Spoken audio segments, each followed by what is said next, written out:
Dear 15-year-old me, I'm Danni Danger, and I'm you from the future. I know, right? We've got the coolest of nicknames.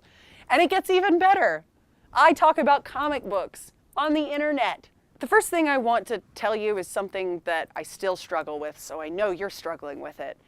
You have a very, very strong personality, and not everybody is going to be crazy about it. Your personality is so strong that it's going to attract a lot of people, but it's also going to repel a lot of people. And it's hard not to take that personally, but you are who you are, and you're a wonderful, bright, exuberant person. Not everybody's going to love your personality, but it's okay because you're just being you. Don't take it personally if somebody can't handle how loud you are. That's just the nature of humanity. You're not going to be friends with everybody, but you do have a really good group of very close friends. That's where you need to focus your energy. Don't ever let your strong personality and people's negative reactions to it encourage you to silence yourself or shush yourself. Never, ever censor yourself. And don't let somebody else tell you to shush or be quiet. That's rude and unacceptable, and you let people do that to you far too much. We should also have a talk about your body and how you feel about it, because you're really beautiful, and I don't think that you know that. In fact, I know that you don't know that. So when you go to the mirror next and you're looking in the mirror, don't look at the person in that reflection as yourself. Think of it as a stranger looking at you. Imagine that you're looking at a stranger. Don't imagine it as your classmates looking at you or your family or the boy you like. Imagine a complete stranger looking at you. Maybe even a space alien. I mean, how cool are you biologically put together with your crazy red hair and you're super tall? Don't be so hard on yourself. You don't have to be perfectly beautiful all the time. When you talk, you make funny facial expressions, and it's part of who you are as a person, and that makes you beautiful. Don't be so concerned with like which angle looks the best, or, you know, the laughing like that makes your face look funny. Yeah, it makes your face look funny. Funny is good. Funny is great. There is something I do want to talk to you about though, because in a few years, you're going to have a breast reduction. And I'm telling you about it now because you're going to experience a lot of trepidation about your body changing, and there are going to be a lot of times right now that are difficult for you because you're going to leave the mall crying because you couldn't find a summer swimsuit, and your back's going to hurt so bad some nights that you don't sleep, and you're going to have a hard time finding a dress for prom. It does get worked out, and you do make the decision to change your body for the purposes of health and confidence, and I'm telling you now, choosing health and confidence is always the right choice. It's your body. You should love it.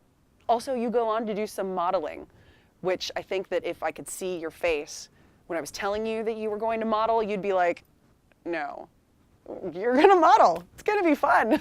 I also happen to know that you're very concerned about the fact that you haven't gotten your first kiss yet. And let me tell you, it's coming. It's coming very soon, and it's going to be just as dorky and awkward, but super romantic and pretty as you wanted it to be. It's going to be everything you wanted, and it's totally worth the wait. So don't rush yourself. And don't rush yourself in any of your relationships. I know it's easy to feel isolated when all of your friends are dating and you're not, but it's so much more worth it to wait around for something that is stimulating and fun than just to date whoever just because.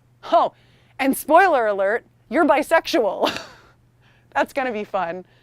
Wouldn't it have been cool if you figured it out sooner rather than later? Anyway, whatever. Also, stop pretending like you're too cool to like pop music. Seriously, you like pop music, you like to dance when nobody's looking, it's totally okay. Beyonce is still relevant now, today. It's okay. In fact, actually stop pretending that you're too cool for anything. You're not. And all the stuff you think you're too cool for is actually really cool and is gonna be awesome as you get older. Just forget about being cool. It's highly overrated. Oh my God, talking to my past self is like being in an episode of Doctor Who, which, by the way, go watch that. You're welcome, past self. I guess I would want to leave you with, the idea that you should always create more. I know that you're struggling right now and you have a lot of bad feelings. Your parents are fighting. You have a lot of issues with the way that you look and your body image, and you have a hard time getting along with all of your classmates. Take that pain and make it work for you. Funnel it into your craft. Everything you create, even the crappy stuff, serves a higher function of honing your craft. You are creative and expressive, and there are even adults in your life who can see it and tell you all the time what a brilliant mind you have, but the mind needs exercising. And this is like the time of your life where you have the most energy and the most virility and the most to draw from. Just make, create all of the things. And be proud of all of it. Don't be too hard on yourself. Don't be like, oh, I made this beautiful thing and now it's terrible and I hate it. No, it's not terrible and you don't hate it. You're gonna love it in like 3 weeks. Don't throw it away. I'd like to tell you that it gets easier, and in a way it kind of does. A lot of the things that you're worried about now will have worked themselves out and solved themselves, and those things are going to contribute to you being a stronger person and a more capable person of coping with your problems. So, I mean, it does get better. Life is hard. As you get older, your problems grow and mature with you, or you get new problems. So, I mean, giving you this advice now is not going to save you from any pain or hurt or suffering that you're inevitably going to experience in the future.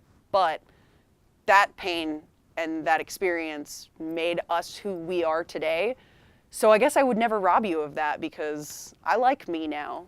So take all of this advice with a grain of salt and feel the things that you're going through and suffer through the things that you're going through because they're going to make you stronger and they're going to make you better. Just know that it is all for a better purpose. That purpose is you becoming me. And I like me. And that's something that I don't know that I was able to say at 15.